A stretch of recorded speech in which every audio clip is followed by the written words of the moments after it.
Hey everyone, welcome back to another video. Today we are working on part 2 of our beginner series. We're going to go through all the drills and techniques that you need to practice in order to feel a little bit more confident with watercolor. So let's jump right in.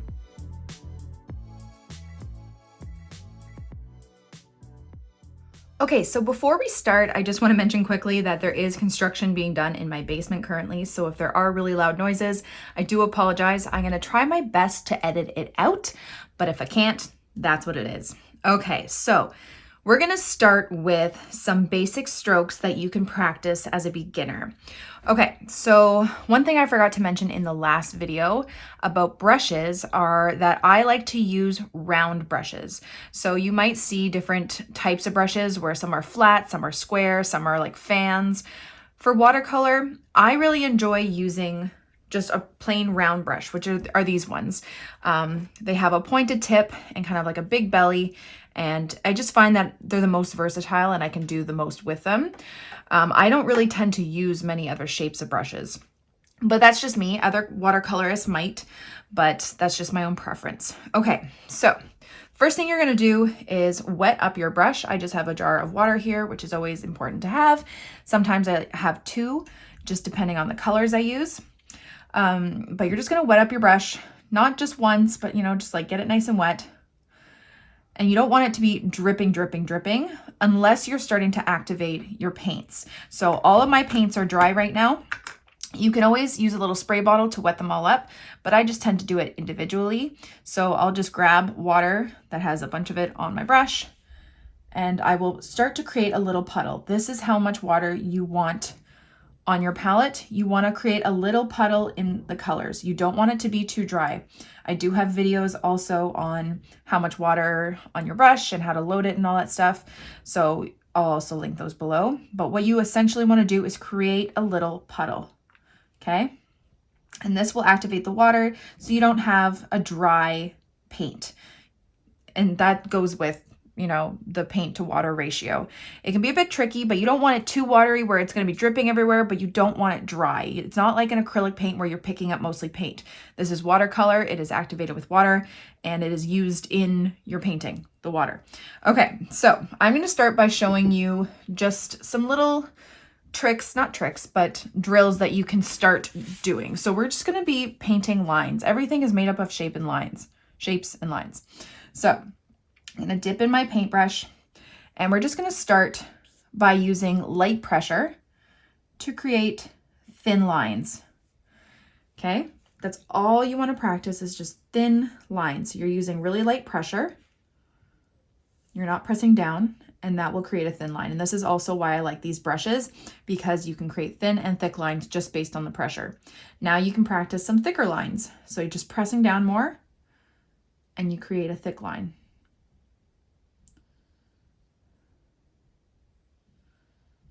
Okay, so once you kind of get the feeling for thin and thick, you can start doing thin to thick line. And thin to thick lines, and this will help you with creating leaves, florals, all that stuff. So I know it seems a little maybe boring, but it's good to practice. So try going light pressure, so get a thin line, to heavy pressure, back up to light pressure, heavy pressure, light pressure, heavy pressure.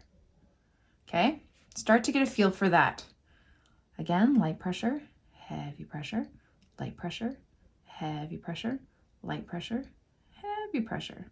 Okay, and you can just see the difference in the line strokes, and this will help you surprisingly in a lot of paintings. Sorry, one thing I did forget to mention at the beginning. I am using Canson watercolor paper right now because I know that maybe if you're just beginning, you don't have the most expensive paper, and this is what I started with, so I just want to show you on this paper. I am using my Winsor Newton Professional Watercolors. It doesn't really matter what watercolors you use, but I did want to make sure that I show you on beginner paper, okay? So those are some things to practice at the beginning. Now we're going to practice curves. Okay, so again, I'm wetting my brush, putting it in the puddle, and I just want you light pressure, heavy pressure, light pressure, and just curve. You're making kind of like the letter C, almost like a banana.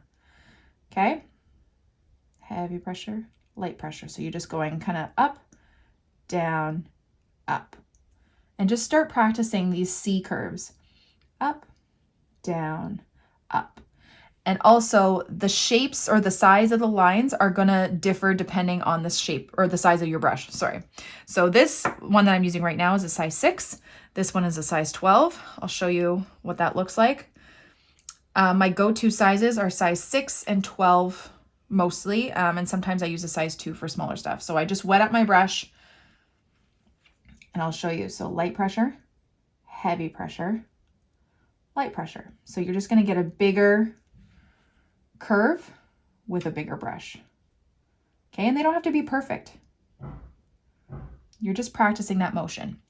Okay, and then the next curve that you are going to practice is an S curve. So basically you're drawing the letter S. So light pressure, heavy pressure, light pressure, come up, come down. Okay, you can make it as big or small as you want. There's no like just one way to do it. You're basically kind of making an S, but just practicing that heavy pressure, light pressure. You can do heavy pressure again. You can just do waves, whatever you want to do.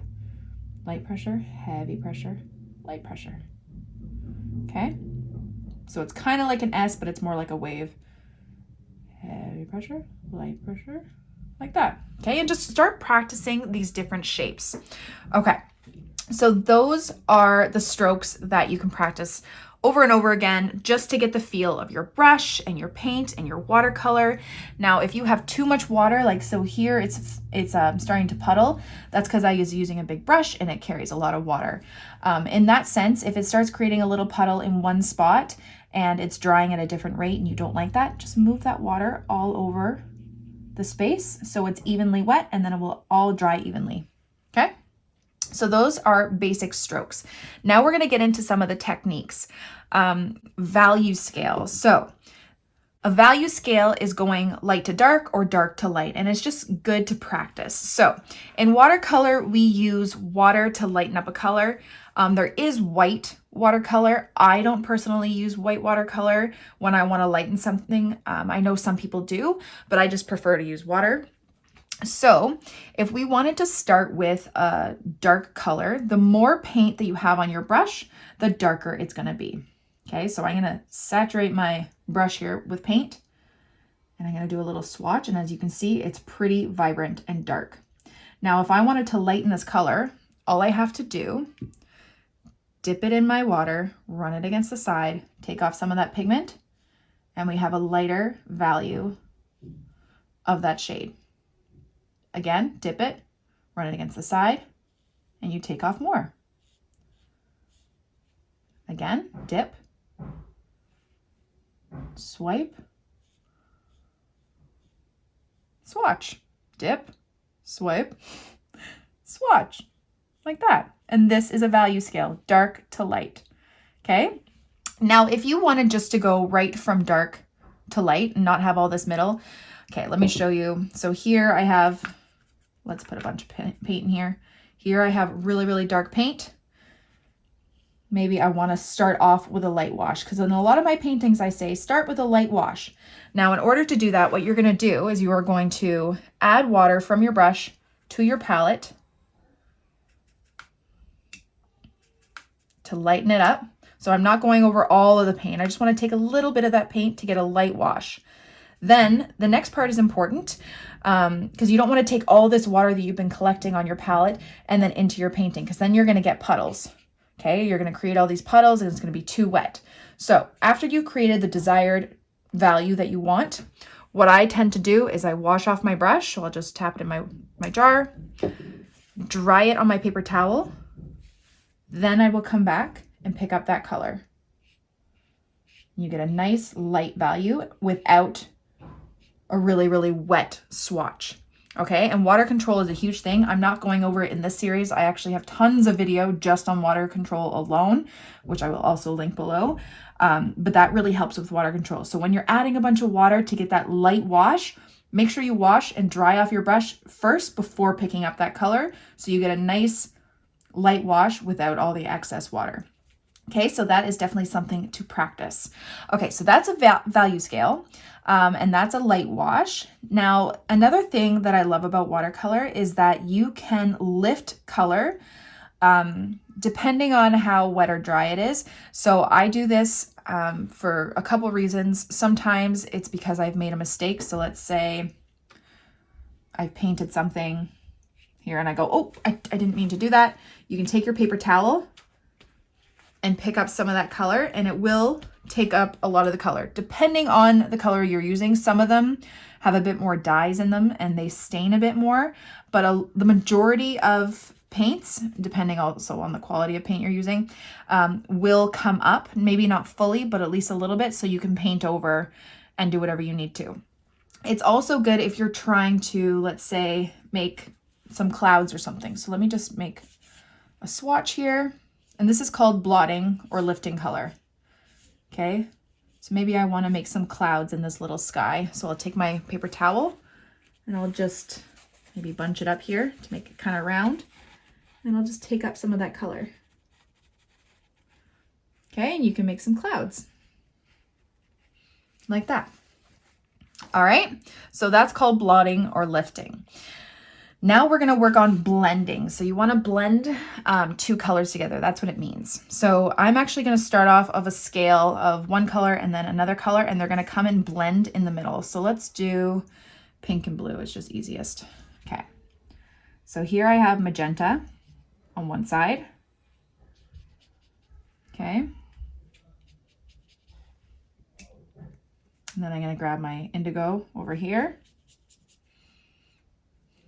So this is blending on a piece of paper. So you could do this in your palette. Now I'm just going to move this blue over to the center. I'm going to wash, dry off my brush, grab some of that pink, move it over to the center, and then start creating my new color in the middle, which is purple. Okay, so you get a gradient from pink to purple to blue, and that's blending two colors together. You can also do that in your palette. You're mixing colors, right? So I'm just going to grab some pink, put it where my blue is, and we also have a new color. Okay, blending is also maybe when, let's say we're doing a shadow or something like that, and you don't want a harsh line. So let's say here, I'm going to put some dark blue over here. Okay, and you can basically see that this is blue, this is purple. And you want to really blend that line out so it kind of looks more like a gradient. So I'm washing off my brush, drying it, and then I'm just going to kind of move that pigment around to try and blend it together so it looks more like a gradient. Sometimes you also have to take that paint off your brush, wash it and dry it again, and then blend it out. And you get a better gradient rather than just like a harsh line. So I keep drying it off on my paper towel to take some of that color as I move it over. Okay, and that's a blend. Okay, so when you're having two colors kind of mixing together to create a nice smooth gradient. And it is possible on Canson paper. You just have to really watch your water control. So I highly suggest you watch my water control videos. Okay, the next thing I'm going to talk about is a color bleed. Now, bleeding is different than blending. Blending is when you get that nice gradient from one color to the next. A bleed is when, here I'm going to show you. So I'm going to swatch this here, my indigo. A bleed is when one color bleeds into another. I'm going to wash off my brush, dry it, I'm going to pick up some magenta. I'm going to put it right next to my blue, and they're just going to slightly touch. And you can see that that blue is starting to bleed into my pink. Okay, you can even just tap it in a bit. Let me try with some other colors. I'll show you how I usually use it, a nice bleed. Okay, so I'll take my pink here, maybe I'll make a petal.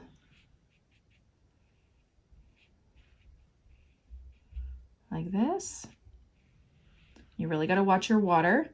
And it is harder to get a nice bleed on cheaper paper, so I just will mention that.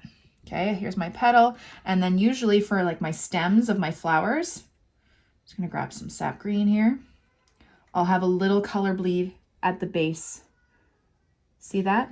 How it starts bleeding into it. You don't want to mix it around. You just want to tap it so that color starts bleeding into the petal. And then I'll do like a little stem. okay? But it does work a lot better on higher quality paper. Okay, so that is a bleed. The next thing I'm going to talk about is the wet on wet technique. I love using this for backgrounds or just having some sort of texture kind of in your work. It's just, I use it a lot and you'll see that. So I'm just going to grab a light wash. I just added some water. I'm going to grab a light wash of this blue. Okay, I'm just going to move it around. Again, this works way better on better quality paper, okay? Okay, so I want it evenly wet. I don't want any puddles anywhere. So it's helpful if you tip your paper, and if it all starts dripping to one side, you know you have too much, you can dry off your brush and then kind of just move it around to make it evenly wet. Then you're gonna go back in with some color, not too much water on your brush, and you're just gonna tap it, and you should get these little like explosions of color almost. And some colors will explode a bit more. Let me get some orange. Cadmium orange usually tends to explode a lot like that. See? That is wet on wet, and you get this nice blurry effect. So it's fun to do like backgrounds where the trees are misty or out of focus. You can do a lot of fun things with this technique. So that is the wet on wet technique. You'll see that in a lot of my videos. The next one is wet on dry, and it's just as it sounds. You're putting wet paint on a dry surface. So you get a nice crisp line. So say this is a background, so this one's dry. We did some clouds, and you want to do some trees that are nice and crisp and not out of focus. So like here, the wet on wet, when I do trees, they're going to be kind of out of focus, right? Because it's a wet surface. But if I were to do the same tree over here, it's going to be a nice sharp line. Okay, so it looks like it's more in focus. Okay, that's the difference. That's wet on wet, that's wet on dry. All right, so those are the basic techniques of watercolor, something to practice. It doesn't just happen overnight. I definitely suggest doing like a page of lines, doing a page of value scales, doing a page of blending, you know, practicing your bleeds, and then doing a bunch of wet on wet and wet on dry. Just familiarize yourself with these techniques on cheaper paper. They might not come out the same as they do on more expensive paper, but just to kind of familiarize yourself with these techniques. Always good to practice, and then you can hop into a painting. But if you want to try and, you know, do a painting right away, please go right ahead. It just takes practice. Just keep going.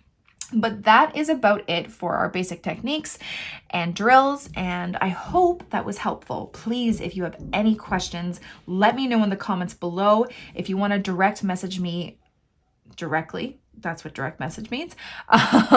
You can head on over to my Instagram and message me there if you have any questions. I will always answer.